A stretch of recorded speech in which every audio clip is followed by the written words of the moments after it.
सभागार में मौजूद हैं यूपी सरकार में मंत्री रविंद्र जायसवाल। एक बार जोरदार तालियां माननीय मंत्री जी के लिए। स्टाम्प एवं न्यायालय शुल्क एवं पंजीयन विभाग में राज्य मंत्री स्वतंत्र प्रभार है। और क्योंकि आज हम बात कर रहे हैं आस्था से आत्मनिर्भरता पर, तो किस तरह से आगे बढ़ रही है काशी, किस तरीके से बनारस का विकास हो रहा है, सरकार की तरफ से किस तरीके से कार्य किए जा रहे हैं, आज उस पर मंथन हो रहा है लगातार। और इसी सिलसिले में खास अतिथियों को आप सुन रहे हैं जो कि काशी के विकास में योगदान दे रहे हैं। आप उन तमाम जिम्मेदारों को भी सुन रहे हैं, नीति निर्धारकों को भी सुन रहे हैं, उन लोगों को भी सुन रहे हैं जिन्होंने काशी को एक नई पहचान अपने शब्दों के जरिए दी है। और काशी क्योंकि अविनाशी है, काशी लगातार आगे बढ़ रही है। ऐसा लगता है कि मानो विकास के सुनहरे चादर को समेटकर काशी दुनिया के मानचित्र पर एक नए सवेरे के तौर पर उभरी हो। अब चलिए आगे बढ़ते हैं और अब आपकी जोरदार तालियों के बीच में माननीय मंत्री जी को, रविंद्र जायसवाल जी को मंच पर आमंत्रित करना चाहूंगी। इस सेशन के संचालन के लिए मैं अपने सहयोगी विद्यानाथ झा से भी रिक्वेस्ट करूंगी कि आप भी मंच पर आएं और कई सारे सवाल जो कि आपके मन में भी होंगे वो हम आज इस मंच से उठाने की कोशिश करेंगे और इस सिलसिले को आगे बढ़ाएंगे विद्यानाथ झा। बहुत बहुत शुक्रिया प्रिया आपका। एक बार जोरदार तालियों के साथ रविंद्र जायसवाल जी का स्वागत कीजिए। मंत्री हैं, बहुत बहुत स्वागत है सर आपका। जब भी हम किसी पर्यटन स्थल या बीजेपी की केंद्र में और उत्तर प्रदेश में सरकार आने के बाद धार्मिक स्थल के पर्यटन स्थल में बदलने की बात करते हैं, तो सबसे पहला सवाल जो उठता है वो ये उठता है कि आप सनातनियों के लिए, हिंदुओं के लिए तमाम जो धार्मिक केंद्र हैं, सनातन के केंद्र हैं, वहां पर विकास योजनाएं ले जा रहे हैं। लेकिन उन विकास योजनाओं का कितना फायदा, क्या फायदा लोगों को मिल रहा है, क्या उससे लोगों को रोजगार हासिल हो रहा है? बेरोजगारी एक बड़ी समस्या रही है हमेशा से। तो मंत्री साहब, मैं आपसे जानना चाहता हूं, मैं शुरुआत यहीं से करना चाहता हूं कि हम बनारस में बैठे हैं और बनारस में हमने 12 साल में बनारस को बदलते हुए भी देखा है। इसमें यहां के लोगों के लिए क्या है, यहां के लोगों को क्या मिला है? 2014 के बाद से बनारस का विकास जो रुका था वह 120 की स्पीड से आगे बढ़ रहा है। क्या हुआ नतीजा कि प्रति व्यक्ति आय यहां थी 54,000 रुपए, जो बढ़ के हो गया 1,27,000 रुपया। यानी कि 14 के पहले काशी भगवान शंकर की नगरी थी, मां गंगा का नगरी था, शिक्षा साहित्यकारों का नगरी था और यहाँ पर सनातन के अलावा जैन तीर्थंकर के भी चार का जन्मस्थान था। यहीं से शिक्षा दिया भगवान बुद्ध ने, कई कंट्री में बौद्धिस्ट को पहुंचाया, लेकिन उसके बावजूद इसकी उपेक्षाएं थी। यहां पर लोग आने से पॉलिटिकल आदमी, यानी हम देखें 14 के पहले तो शायद कोई भी एकाध बार कोई प्रधानमंत्री विश्वनाथ मंदिर में गया होगा, उसके पहले लोग विश्वनाथ मंदिर में जाने से परहेज करते थे। लेकिन जब 14 के बाद मोदी जी आ गए तो हर महीने मुख्यमंत्री, प्रधानमंत्री मंदिर पहुंच जा रहे हैं। यह यहाँ का ब्रांड किया गया। और ब्रांड क्या किया गया तो होटल खुल गए, होटल बड़े, टूरिस्ट आ रहे हैं। जहां बैठे हुए हैं इस होटल में, यह क्षेत्र छोटा मोटा बाजार के लिए इसका नाम था, गल्ले का, कपड़े का और परचून की दुकानें थी। यहां पर भी 5 स्टार होटल बन सकता है क्या, यह कल्पना से परे था। गली गली में लार्ज होटल खुल गए। इस बात का प्रमाण है कि पूरे विश्व में हर सनातनियों का एक ही इच्छा है कि एक बार काशी हो के आ जाएं। पहले आस्था था, अब इससे पर्यटन का विकास हुआ। पहले आते थे एक बार, अब हर बार आते हैं। मंत्री जी, मैं आपको बीच में टोक रहा हूं। 1 जनवरी को लोग जाते थे जी बनाने नया साल गोवा में। अब कई लाख लोग बाबा विश्वनाथ मंदिर में जाकर के 1 जनवरी को पूजा करते। ये बदलाव है। आप यहाँ 5 स्टार होटल खुला है, उस पर खुशी मना रहे हैं, खुश हैं, और आप कह रहे हैं कि यहाँ पर 5 स्टार होटल खुल गया, तो ये किसी ने सोचा नहीं था। लोग तो बनारस की गलियां देखने आते थे, लोग दोनों तो बातें बनारस हैं। को जीने आते थे, दोनों- लोग तो बनारस के घाटों पर अंतिम सांस लेने के लिए आते थे। ये पूरे और विश्व- आप इसको बदलने में लगे हुए हैं। विपक्षी और विरोधी कह रहे हैं कि आपने इसकी आत्मा को मार दिया है। हमारे जो मित्र कह रहे हैं, जिसके बारे में चर्चा कर रहे हैं, उनके पास है पहले मोबाइल फोन नहीं था, तो आज मोबाइल फोन क्यों इस्तेमाल कर रहे हैं आधुनिकता में? हमारी प्राचीनता है, हमारी हेरिटेज है, लेकिन आधुनिक यंत्र का इस्तेमाल कर रहे हैं हम लोग। उसी प्रकार से हमारा शहर गलियों का शहर है, मंदिर का शहर है। गलियों के शहर के साथ साथ बनारस का जो विस्तार जिले का है, वो जो उसकी रेडियस है, वहां स्मार्ट सिटी भी है। यानी हमारे गलियां हेरिटेज हैं, तो गलियों के बाहर स्मार्ट सिटी है, यही हमारी पहचान है।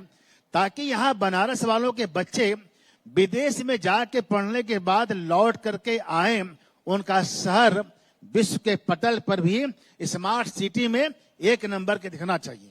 तो यहाँ के जो लोग हैं, उनके बच्चे विदेश में क्यों पढ़ने जाएंगे? यहाँ क्यों नहीं पढ़े?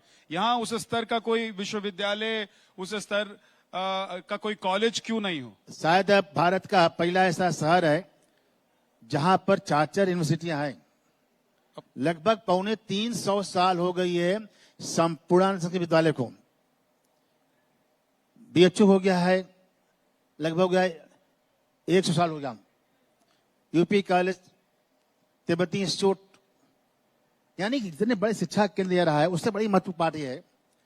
बाकी शहर में पहचान होगी घूमने के लिए, एंजॉय करने के लिए, लेकिन पूरे विश्व में सनातन में कोई शहर है जहां मोक्ष के लिए है, वह काशी है।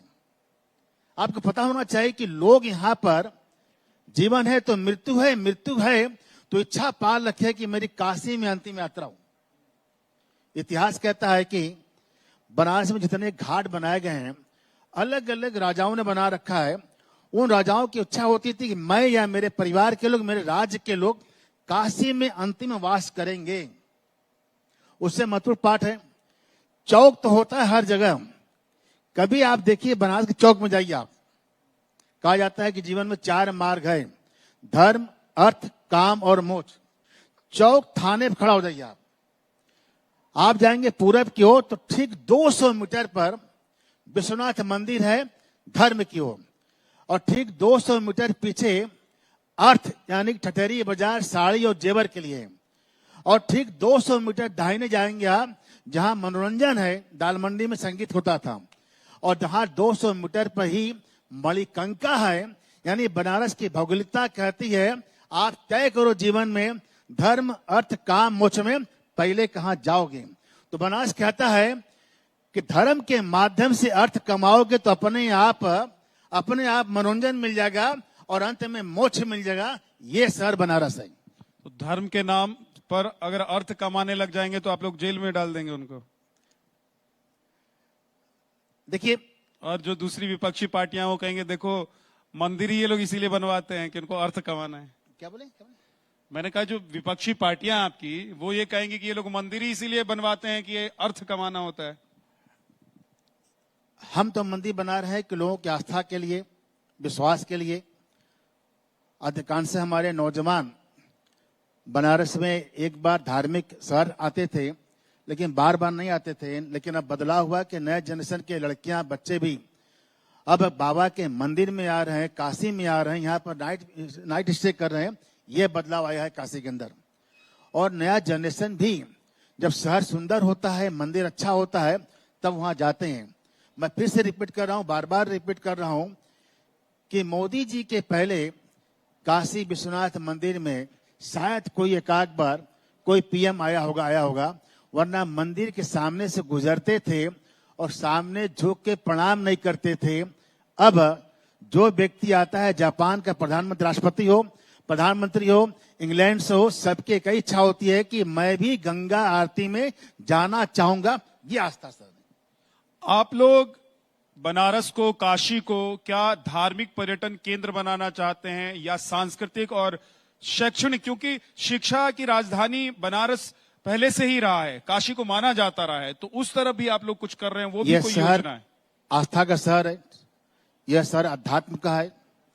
यह शहर मैं कहूं कि जहां मां गंगा निकलती है वहीं शहर बसता है। और इस कारण से पूरे विश्व के लोगों का, चाहे साहित्यकारों का हो, चाहे शिक्षा वालों का हो, सबको पहला पसंद होता है काशी।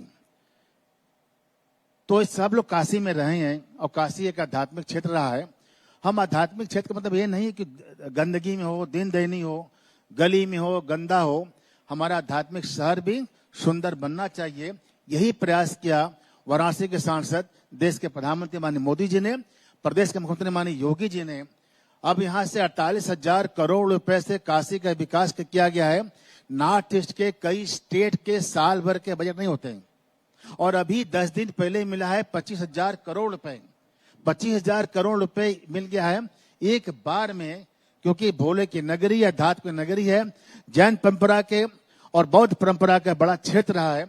यहाँ पर जितनी विकास की संभावना हो सकती है सरकार पूरा कर रही है। एक सवाल यह है कि पारंपरिक यहाँ का जो उद्योग रहा है, उस उद्योग को आप लोग नजरअंदाज कर रहे हैं। बुनकर यहाँ का साड़ी उद्योग, लकड़ी उद्योग, लकड़ी और शिल्प से जुड़ा हुआ जो उद्योग है, उसको आप लोग नजरअंदाज कर रहे हैं। आप लोग चौड़ी चौड़ी सड़कें बनवा रहे हैं, आप लोग फ्लाईओवर बनवा रहे हैं, आप लोग रिंग रोड बनवा रहे हैं, लेकिन उस तरफ आप लोग ध्यान हमको लगता है कि ये बात आपकी नहीं है, बात कोई और कहता होगा। वरना साड़ी के उद्योग के प्रमोट करने के साड़ी सरकार ने बनाया, 1 डिस्ट्रिक्ट 1 प्रोडक्ट, OPML बनारस के लकड़ी खिलौना रखा, साड़ी रखा, कारपेट रखा। ये सारे चीजें तो माननीय योगी, माननीय मोदी जी ने ही किया है।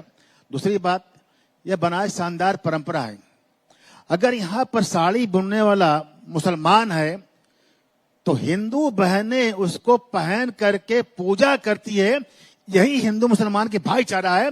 बनाता कोई और है, पहन के पूजा कोई और करता है। यही हमारी परंपरा है।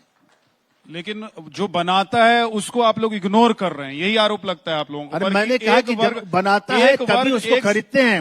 और आज सुन लीजिए, बनारस में जो पर्यटक आ रहा है, वो आध्यात्मिक आ रहा है, वह बाबा का दर्शन करने के बाद, गंगा आरती में जाने के बाद, जब तक साड़ी नहीं खरीदता है तब तक उसका टूर पूरा नहीं होता है।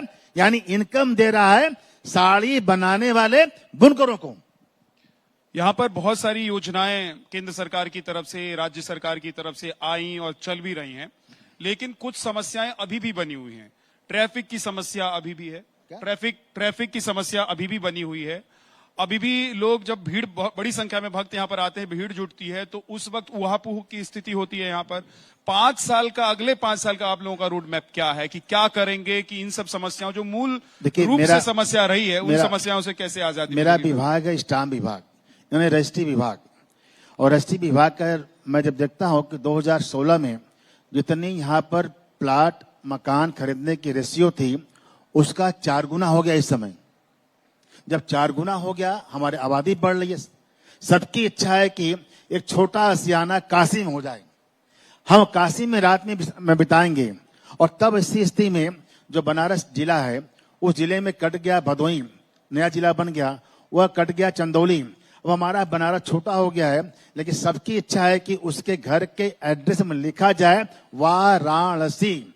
और इस कारण से हमारा घनी यह शहर होता जा रहा है। और तब हर व्यक्ति का आय बढ़ गया। प्रति व्यक्ति आय था 54,000, अब बढ़ के चला गया है 1,27,000। सबके घर में कार हो गया है। यह कमाल योगी और मोदी की है।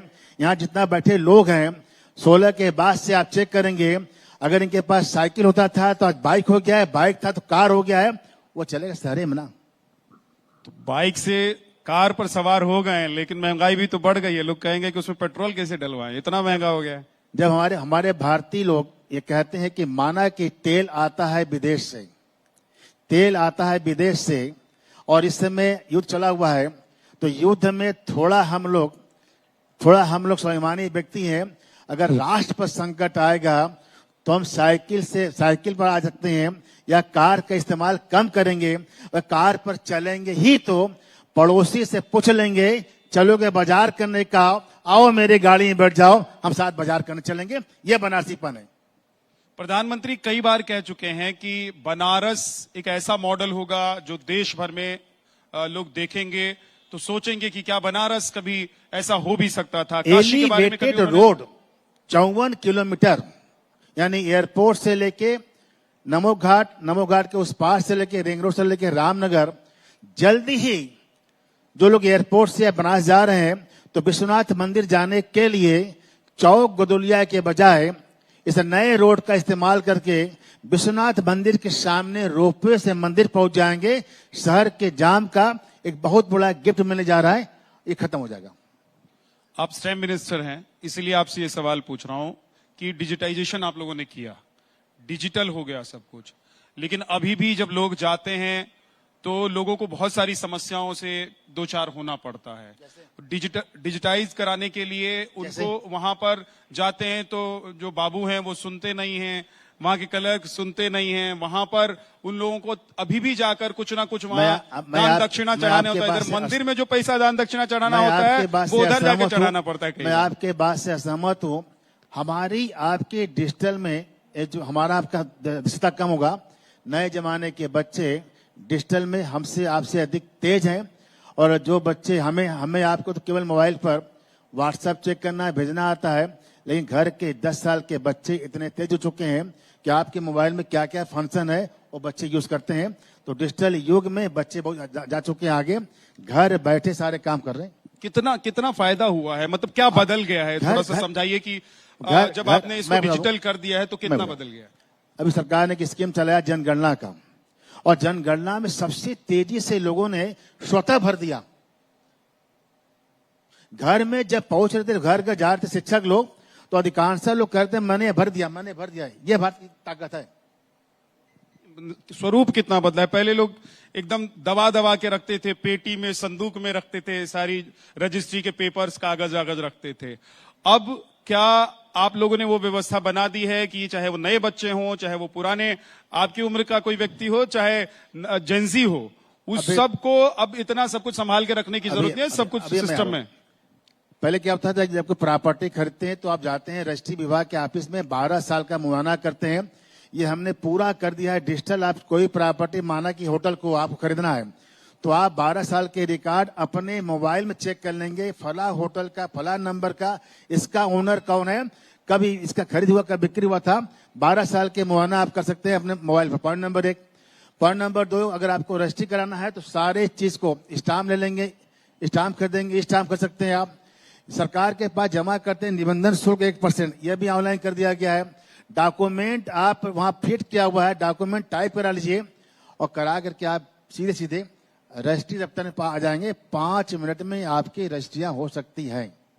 सर एक चीज और बता दीजिए कि 100% डिजिटल कब हो जाएगा ये सिस्टम? चाहे मैं इसलिए पूछ रहा हूं कि हालांकि आप तो उत्तर प्रदेश के बारे में बता पाएंगे, लेकिन देश भर के लोग जो इस सिस्टम में आना चाहते हैं या आ गए हैं, उनको लग रहा है कि 100% हो जाएगा तो सब ठीक हो जाएगा, नहीं तो अभी भी थोड़ी कसरत मशक्कत करनी ही पड़ती है। अभी मैंने एक प्रयास किया कि सीधे हर व्यक्ति घर बैठे रजिस्ट्री करा सकता है क्या। हमने नियम बनाया, हमारे कई अधिवक्ता हड़ताल कर दिए, 17 दिन स्ट्राइक कर दिए कि हमारा क्या होगा, हमारा रोजगार कहाँ जाएगा, डीड राइटर कहें हमारा कहाँ जाएगा, वकीलों को फिर वोट नहीं मिलेगा। जब स्ट्राइक कर दिए तो हमको लगा कि इनका भी जीविका चल न जाए, इनका जीविका छीन न जाए, इसलिए हम लोग पुनः उसको वापस ले लिया गया है। वरना प्रयास था कि आप क्रेता विक्रेता घर से डॉक्यूमेंट को सेंड कर देगा और मैं रजिस्ट्री विभाग के लोग उसको डन कर देंगे, लेकिन लगा कि इसमें कई लोगों की रोजगार जा सकती है, उसको रोक दिया फिर उसको। जी, क्योंकि उत्तर प्रदेश में हम लोग बैठे हुए हैं, तो उत्तर प्रदेश में सबसे ज्यादा जमीन को लेकर फर्जीवाड़ा होता था। आप क्योंकि मिनिस्टर हैं रजिस्ट्री विभाग के, अभी फर्जीवाड़ा रुका है कि चल रहा है? अभी आपने कोई प्रॉपर्टी खरीदा है क्या कभी? मेरे पास इतना पैसा कहाँ है, चलिए मैं नेता कहाँ? अब अगर नहीं खरीदे तो मैं बता रहा हूँ। जब कोई प्रॉपर्टी खरीदने जाते थे तो रजिस्ट्री विभाग के रजिस्ट्रार को एक्ट में अधिकार नहीं था कि वह चेक करे कि बेचने वाला व्यक्ति मालिक है, मालिक नहीं है। यह माना जाता था कि जो आदमी प्रॉपर्टी खरीदेगा, क्रय करेगा, वही चेक करके आएगा कि बेचने वाला मालिक है कि नहीं मालिक है। लेकिन हमको लगा कि यह गलत हो रहा है, तो एक्ट में बदलाव करते हुए कर दिया है कि अब रजिस्ट्रार यह चेक करेगा कि बेचने वाले का नाम खतौनी में दर्ज है कि नहीं है। वरना आप कोई किसी का बिल्डिंग कोई भी बेच सकता था, और स्टाम्प विभाग केवल देखता है कि जो प्रॉपर्टी की खरीद बिक्री हो रही है उसके बराबर का हमको रेवेन्यू मिल रहा है क्या? लेकिन अब बदल दिया कि नहीं, अब खतौनी में जिनका नाम दर्ज जो एक्चुअल मालिक है वही प्रॉपर्टी को बेचेगा, ये हमने नियम बना दिया। Point number 1। फिर माना थोड़ा देर के लिए एक बसपा के पूर्व सरकार के मंत्री थे, उन्होंने एक प्रॉपर्टी खरीद लिया और बेचने वाला व्यक्ति जेल में था, तो मालूम क्या हुआ कि उनके बेचने वाले व्यक्ति के बदले में आधार कार्ड तो लगा लिया, अब फोटो मिलता जुलता रहता है तो उसके बनामा कर दिया। तो हमने लगा दिया कि नहीं, अब आधार कार्ड के मिलान होगी और फिजिकल 10 अंगुली के निशान मिलाए जाएंगे ताकि फोटो मिले ना मिले अंगुली मिलना चाहिए।